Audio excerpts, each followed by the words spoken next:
بالله من الشيطان الرجيم بسم الله الرحمن الرحيم وبه نستعين وهو خير ناصر ومعين الحمد لأهله الصلاة والسلام على أهلها ولعنة الله على أهلها السلام عليك يا أبا عبد الله وعلى الأرواح التي حلت بفنائك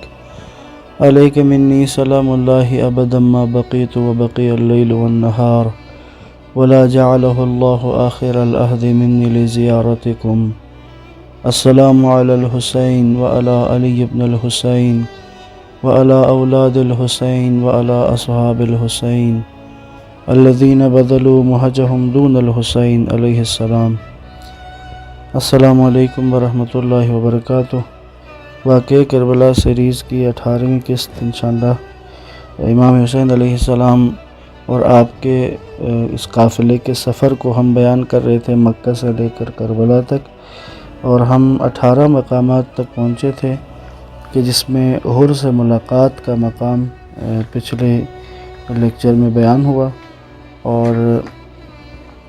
یہ مقام ذو حسم کہلاتا تھا یا ذو حسم۔ تو اب اس کے بعد اگلا مقام جو ہے، اب اس مقام میں یہ تھا کہ حر کا لشکر امام حسین علیہ السلام کے ساتھ ساتھ سفر کر رہا تھا۔ اگلا مقام جو ہے وہ مقام بیضہ ہے، 19واں مقام جو ہے یہ ایک چشمے کا نام تھا، اور یہاں پہنچ کر امام نے حر اور اس کے ساتھیوں سے مخاطب ہو کر ایک اور خطبہ ارشاد فرمایا تھا۔ میں اس کا ترجمہ آپ کی خدمت میں عرض کر رہا ہوں۔ امام حسین علیہ السلام فرماتے ہیں، لوگوں، حضرت رسول خدا صلی اللہ علیہ وآلہ وسلم کا ارشاد ہے کہ جو مسلمان کسی جابر سلطان کو دیکھے کہ جو حرام خدا کو حلال جانے اور عہد خداوندی کو توڑ دے اور میری سنت کی مخالفت پر کمر بستہ ہو جائے اور خدا کے بندوں کے درمیان گناہ، معصیت، سرکشی اور دشمنی کو اختیار کرے، لیکن وہ مسلمان اور یعنی ایسا مسلمان کو ایسا کوئی حاکم سامنے آئے لیکن وہ مسلمان اپنے قول اور فعل سے اس کی مخالفت نہ کرے، تو خدا پر حق بن جاتا ہے کہ ایسے خاموش من شخص کو بھی اس ظالم و جابر شخص کے ساتھ جہنم میں داخل کرے۔ لوگوں گواہ رہو، یہ رسول خدا کی حدیث تھی جو امام حسین علیہ السلام نے نقل کی کہ اگر کوئی ظالم و جابر سلطان کے کسی حکمران کے جو حرام خدا کو حلال کرے، حلال خدا کو حرام کرے، سنت نبوی کو، سنت رسول کو ترک کرے، تو پھر اس کے خلاف قول اور فعل سے اگر مخالفت نہ کرے تو پھر یہ اور وہ ظالم شخص، وہ ظالم حکمران، دونوں کو خدا ایک ہی جگہ رکھے گا، جہنم میں۔ اس کے بعد امام حسین علیہ السلام فرماتے ہیں، لوگوں گواہ رہو، ان لوگوں نے یعنی بنی امیہ نے خدا کی اطاعت کو ترک کر کے شیطان کی پیروی اپنے لیے لازم قرار دی ہے، برائیوں کو رائج اور حدود الہی کو معطل کر دیا ہے۔ مال فے یعنی یہ فے کا مال یعنی یہ وہ مال ہوتا تھا جو بغیر جنگ کے حاصل ہوتا تھا، کہ جو خالصتاً اہل بیت رسول خدا اور ان کے اہل بیت سے مخصوص ہوتا تھا۔ ان بنیوں کے بارے میں حسین فرماتے ہیں کہ برائیوں کو رائج اور حدود الہی کو معطل کر دیا، مال فے کو اپنے ساتھ مختص کر لیا، خدا کے حرام کو حلال اور حرام کو حلال اور حلال کو حرام قرار دے دیا ہے، اس کے اوامر و نواہی کو بدل ڈالا ہے۔ میں مسلم امہ کی رہبری اور امامت کے لیے ان مفسدین سے کئی درجے بہتر ہوں جنہوں نے میرے جد امجد رسول اکرم صلی اللہ علیہ وآلہ وسلم کے دین کا حلیہ بگاڑ دیا ہے۔ علاوہ ازیں تمہارے دعوت نامے اور تمہارے قاصد میرے پاس پہنچے ہیں، ان کے ذریعے تم نے مجھے کہا ہے کہ تم مجھ سے بیعت کر چکے ہو، اور یہ عہد بھی کر لیا ہے کہ تم مجھے دشمن کے مقابلے میں تنہا نہیں چھوڑو گے اور میری نصرت سے دستبردار نہیں ہوگے۔ اب بھی اگر تم اس عہد و پیمان پر باقی ہو اور اپنے قول کے پابند ہو تو سمجھ لو کہ تم نے انسانی سعادت اور اقدار کو محفوظ رکھا ہوا ہے، کیونکہ میں حسین ابن علی فرزند زہرا صلوات اللہ علیہ فرزند زہرا ہوں، میرا وجود تمہارے وجود کے ساتھ پیوستہ ہے اور تمہارے اہل خاندان و اولاد میری اولاد کے مانند ہیں، کیونکہ میرے اور مسلمانوں کے درمیان کسی قسم کی جدائی نہیں ہے۔ اس طرح تم میری اتباع کرو گے اور مجھے اپنے لیے اسوہ قرار دو گے، لیکن اگر تم نے عہد شکنی کی اور میری بیعت توڑ ڈالی تو مجھے اپنی جان کی قسم یہ عمل تمہارے لیے کوئی نیا عمل نہیں ہوگا، اس لیے کہ تم نے میرے باپ علی علیہ السلام، میرے بھائی حسن علیہ السلام اور میرے چچا زاد بھائی جناب مسلم بن عقیل کے ساتھ بھی یہی سلوک کیا ہے۔ پس جو شخص تمہاری باتوں پر اعتماد کرے وہ دھوکہ ہی کھائے گا، تم اپنے بخت سے منہ موڑ لو گے اور اپنے اسلامی حصے کو ضائع کر دو گے۔ جو شخص عہد شکنی کرے گا وہ اپنا نقصان کرے گا اور اللہ تعالیٰ بہت جلد مجھے تم سے بے نیاز کر دے گا۔ والسلام علیکم ورحمۃ اللہ وبرکاتہ۔ یہ امام نے اس مقام بیضہ پر یہ خطبہ ارشاد فرمایا اور اس کے بعد پھر سفر یہ جاری رہا۔ اگلا مقام جو ہے 20واں مقام، وہ مقام رحیمہ ہے۔ رحیمہ یہ بھی ایک چشمہ ہے جو کوفہ سے شام کی راہ میں آتا ہے، اور یہاں پر ایک اہل کوفہ میں سے ایک شخص تھا جس کا نام ابو حرم تھا۔ اس نے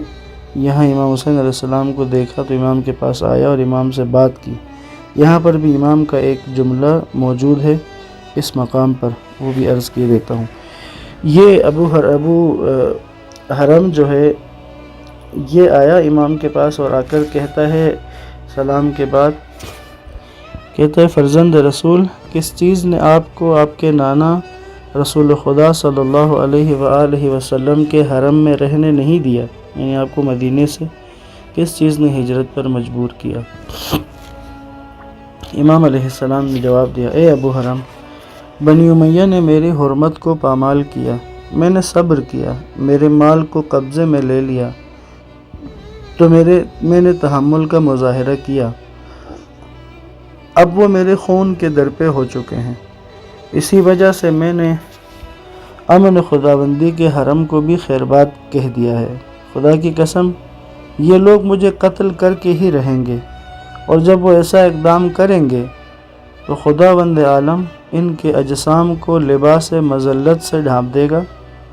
ان پر خون آشام تلواروں کو مسلط کر دے گا اور ان پر ایسے شخص کو حکمران کی صورت میں مسلط کرے گا جو انہیں ذلیل و رسوا کرے گا۔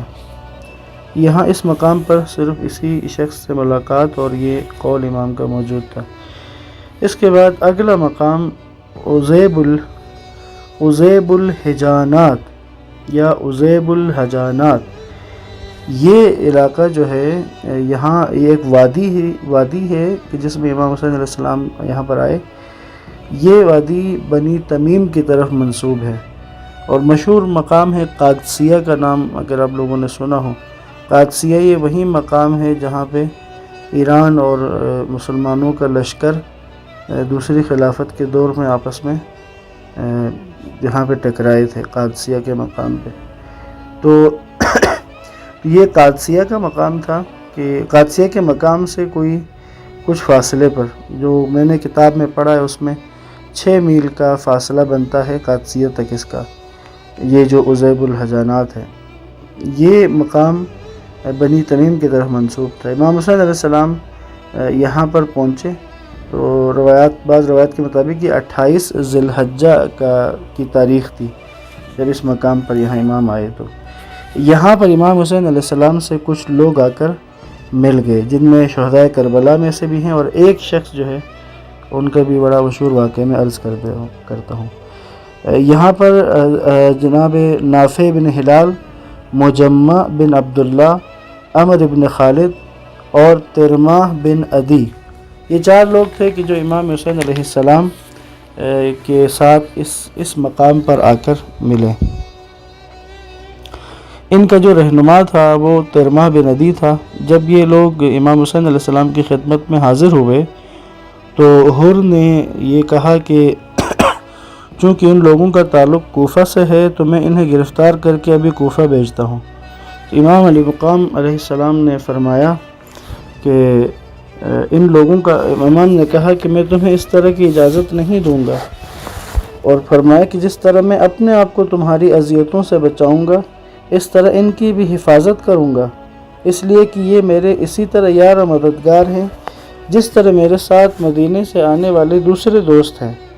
لہٰذا اگر تم اپنے اس عہد پر قائم ہو جو میرے ساتھ کیا ہے تو پھر انہیں آزاد رہنے دو، ورنہ پھر ہماری تمہاری لڑائی ہوگی۔ یہ امام کی یہ بات سن کر حر جو ہے وہ پھر اپنے ارادے سے باز آیا۔ امام علیہ السلام نے اپنے ان مہمانوں سے سوال کیا، پوچھا بتائیے کوفہ کے کیا حالات ہیں؟ اس پر مجمع ابن عبداللہ عائزی نے کہا، جو وہ شہداء کربلا میں شامل ہیں بعد میں، کوفہ کے بڑے لوگ اور سرداروں کو حکومت نے بڑی بڑی رشوتیں دے کر خرید لیا ہے، ان کے دل بنی امیہ کے لیے نرم ہو چکے ہیں اور اب وہ یکدل و زباں ہو کر آپ کے ساتھ دشمنی پر کمر بستہ ہو چکے ہیں۔ رہ عوام الناس تو اس وقت ان کے دل آپ کے ساتھ ہیں، البتہ کل ان کی تلواریں بھی آپ کے خلاف اٹھ جائیں گی۔ اس کے بعد امام حسین علیہ السلام نے اپنے قاصد قیس ابن مسحر سیداوی کے بارے میں سوال کیا۔ یہ وہی قاصد تھے جو راہ کوفہ میں مکہ سے نکلنے کے بعد امام حسین علیہ السلام نے اپنا خط دے کر کوفہ روانہ کیا تھا۔ جب ان کے بارے میں سوال کیا تو انہوں نے جواب دیا کہ انہیں حسین بن نمیر نے گرفتار کر کے ابن زیاد کے پاس کوفہ میں بھیج دیا۔ اس نے حکم دیا کہ قیس منبر پر جا کر آپ کے اور آپ کے والد حضرت علی ابن ابی طالب علیہ السلام کو ناسزا کہے، یعنی نعوذ باللہ امام حسین اور مولا علی پر جا کر لعن طعن کرے منبر پر جا کر۔ یہ قیس سے مطالبہ تھا ابن زیاد کا۔ کہتے ہیں جب وہ منبر پر گئے تو انہوں نے آپ پر اور آپ کے والد پر درود و سلام بھیجا اور ابن زیاد اور اس کے باپ پر لعنت کی، اور لوگوں کے لیے اور آپ کے لیے لوگوں سے مدد کے طالب ہوئے، اور انہیں آپ کی تشریف آوری کی اطلاع بھی دی، جس کی بنا پر ابن زیاد کے حکم کے مطابق قیس ابن مسحر سیداوی کو دارالعمارہ کی چھت پر لے جا کر نیچے گرا دیا گیا، جس سے ان کی شہادت واقع ہو گئی۔ جب جناب مجمع نے قیس کے بارے میں یہ بات سنائی تو امام حسین علیہ السلام کی آنکھوں میں آنسو آ گئے، اور آپ نے سورہ احزاب کی وہ آیت تلاوت کی، بسم اللہ الرحمن الرحیم، من المؤمنین رجال صدقوا ما عاهدوا اللہ علیہ فمنهم من قضى نحبه ومنهم من ينتظر وما بدلوا تبدیلا، کہ مومنین میں سے ایسے مرد ہیں کہ جنہوں نے اللہ کے ساتھ کیے ہوئے اپنے وعدے کو پورا کر دیا، ان میں سے کچھ لوگ تو وہ ہیں کہ جنہوں نے اپنے اوپر لی ہوئی ذمہ داری کو پورا کر کے وہ چلے گئے، اور کچھ وہ ہیں جو اس ذمہ داری کو پورا کرنے کے لیے منتظر ہیں، لیکن وہ اپنے ارادے سے، اپنے عزم سے، ان کے اندر ان کے عزم و ارادے کے بارے میں کوئی تبدیلی نہیں آئی ہے۔ اس کے بعد امام نے جب یہ قیس کی شہادت کی خبر سنی تو اس آیت کی تلاوت کی۔ اس کے بعد امام نے جناب قیس ابن مسحر کے حق میں دعا دیتے ہوئے کہا، اللہم اجعل لنا ولہم الجنہ واجمع بیننا وبینہم فی مستقر رحمتک ورغائب مذخور ثوابک۔ پروردگارہ، ہمارے اور ہمارے شیعوں کے لیے بہشت کو ہمارا ٹھکانہ قرار دے، اور ہمیں اور ان کو اپنی رحمت کی بارگاہ میں ایک جگہ پر یکجا کر دے، ایک جگہ جمع کر دے۔ یہ قیس کی شہادت کی اطلاع تھی۔ تو یہاں پر آج کی بات تمام کرتا ہوں۔ ابھی اس مقام پر ترما بن عدی کے ساتھ ان کے ساتھ جو بات امام کی تھی، اور خود ترما کا جو واقعہ ہے وہ اہم ہے، وہ انشاءاللہ کل کے قسط میں ہم بیان کریں گے۔ السلام علیکم ورحمۃ اللہ وبرکاتہ۔